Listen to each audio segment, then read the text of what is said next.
the left side of my heart, the left chamber, didn't work. So now it beats twice as fast. One side works for both. Less than a day after I was born, I had to have an open heart surgery. After that, I had to have 4 other open heart surgeries. And so the majority of my early childhood was spent in a hospital. The longest consecutive stay in a hospital was 3 months. But it was always on and off. I was always in and out. And if I wasn't in the hospital, I had to somehow connect with the hospital. There's really nothing else to do in a hospital other than consult with doctors and nurses and stuff. All I did was watch movies, and I realized one of my favorite movies, like the one that I just kept watching and watching, was Mary Poppins. It got to a point of where there was a guy that was an intern at the hospital. It got to a point of where he would just come in to the room once for like 5 minutes a night, just to check up because he had rounds for everybody else. I watched Mary Poppins so much that whenever he came into the room, he could lip sync his mouth to the words on the screen. He knew the whole thing. Stories and films have really been the thing that have gotten me through all of the tough things that I've had to go through in my life. When I ever felt bad about a situation that I was in, or my health or anything, I would just watch a movie to feel better. I realized I want to do something that gave me that much joy so that somebody else will feel that way too. I didn't really start actually feeling physically better, like physically normal, until sophomore year of high school. In middle school, I had been going to a hospital in Winston-Salem since I was a baby. The hospital that I had my first surgery in. I'd been with that hospital, Baptist Hospital in Winston-Salem, since then. And we had to change hospitals. I thought, well, we saved his life. I didn't really have a good quality of living. My heart was so weak that I couldn't get up a few flights of stairs without having to take a break. And that was when I was in middle school. My mom said, sure, you saved his life, but he should have a good life if it's worth saving. 7th grade, December 26th, the day after Christmas, they woke me up at 6 or 7 in the morning. Pack up, we're going to Boston. And it was 6 a.m. and I was just waking up the day after Christmas, and it was torrentially blizzard outside. Like, it was like that high snow. And we had to go all the way to Charlotte from High Point, which is about an hour-and-a-half drive without bad weather to get to the airport to fly to Boston. Why are we going to Boston? And my mom said, I've done a lot of research over the past year, and I found out that Boston has the best cardiothoracic surgeons in the world. And she said that is actually the best place for a child, or anybody for that matter, to get a heart transplant. And I'd always had, like, in the back of my mind, like, maybe I'd have to have a transplant. Maybe. But like, right then, this is for real. I went all the way to Boston, and I met a woman named Dr. Bloom, who I still see now, only once a year though. She was probably the realest I've ever seen somebody with me. All of my life, I had been hearing from Baptist Hospital, you're doing great, like, you're awesome. I thought, this is about as good as it's going to get for me. Dr. Bloom basically said, you know, I've seen some kids in bad condition, but you are in horrible condition. And she said, I am actually surprised with the state of your heart that you are sitting across from me, breathing right now. And I was just like, whoa. She said, we have a large book of kids that we take care of, but it turns out you have your own book of past things that you've been through. I had 5 open heart surgeries, several catheterizations. I had a pacemaker implanted in me. I had a pacemaker taken out of me in 3rd grade after they found out that the pacemaker wasn't even working. Tons of other stuff.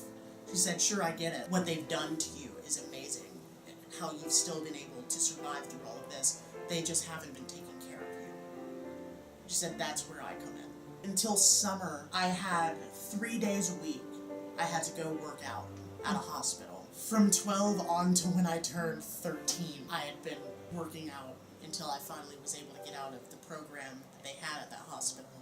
And then I went back to Boston that summer. She said, you're awesome, your heart's much stronger, but the reason that you still aren't able to walk very far without getting winded is because I have been drinking too much water and eating too much salt, which made me heavier. The reason I couldn't breathe was because all of this fluid was filled up in my lungs. And it got to a point of where I had to have 1,800 milliliters a day, which is about 48 ounces of fluid a day. I could only drink 48 ounces of any drink. For instance, one of those bottles of water at the pod is 20 ounces. And I could only have 1,800 milligrams of sodium a day. Everything you can see is probably around 600 milligrams of sodium. I lost 20 pounds just of fluid on me alone. And she said, and then I still felt bad. She said, oh, it's because of the diuretics that I gave you. Your kidneys are failing. We need to go in and check, or you might.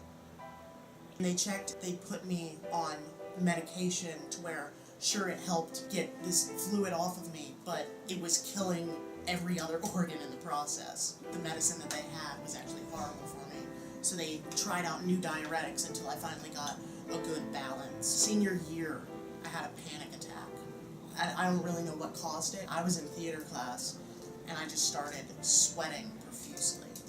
I started breathing heavily. My drama teacher said, I'm gonna call an ambulance, and I said, no, don't call an ambulance, because I'm gonna be sent to High Point Regional Hospital, and they don't know a thing about me. Call my mom. And my mom came over there quickly, less than 2 minutes, and she's a 10-minute drive away. She got me in her car, and we drove straight to Duke Hospital, which is where a corresponding doctor that I have corresponds with the one in Boston. And they kept me there for 2 days. And they said, well, that panic attack, you have to come back to Boston. My heart rate got up to 136 beats per minute. My resting heart rate is 100. And the average is about 50. I'm surprised I didn't pass out. The doctors talked, and they said, okay, winter break, you're gonna have to come back to Boston. And I stayed for 10 days, and they had several other surgeries on me. That was probably the worst time of my life. They said, you might get a transplant here. After a heart transplant, you would have one catheterization every day, and then every week, then every month, and then every few months. You're going back to another surgery, just to make sure the heart is okay. They told me the problems that could come with a heart transplant. Your body could reject the heart, which means it doesn't work with it, and it just stops and you die. You could have a heart attack, you could get cancer. It's a type of rejection of the heart. Cancerous cells form, and you get a cancer. Rejection of the heart is about a 25% chance. Cancer was about a 10% chance. Heart attack, midway, about 20%. I was scared to death. Over the course of 10 days, I lost about 30 pounds of fluid alone. Instead of giving me the pill, they put the diuretics in an IV twice a day. This was all before my interview here. I want to make it back to my interview. And they said, I'm not sure if we can do that, because we're not sure if you're going to need a transplant or not. And they had a catheterization done on me, and it turns out that because of all the meds that almost killed me, my heart is doing so well that I probably won't need a transplant for another 20 years. It's still 20 years, but it does give me a lot of time, though. That's part of the inspiration. You have to live life to the fullest daily, especially for me, because I don't know what's going to happen next. I've just learned that being in such a dark place, something that can make you cheer up, something that powerful can make you suddenly in such a dark place become totally different. I just wanted to do that. And I was scared my mom wouldn't support it, but she said, you know what, I wouldn't have gone through what I've gone through to keep you alive, to not say yes to this. Do what you want, be what you want. Say, because I'll still support you, which is awesome. Mm-hmm.